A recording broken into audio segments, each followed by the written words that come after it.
நான் C. Joseph Vijay எனும் நான்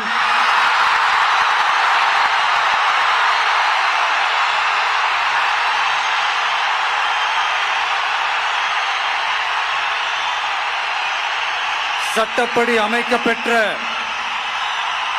இந்திய அரசியல் அமைப்பின்பால் உண்மையான நம்பிக்கையும் மாறா பற்றும் கொண்டிருப்பேன் என்றும் இந்திய நாட்டின் ஒப்பில்லாத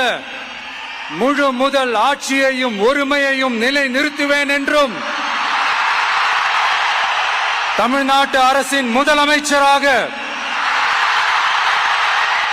உண்மையாகவும் உளச்சான்றின்படியும் என் கடமைகளை நிறைவேற்றுவேன் என்றும்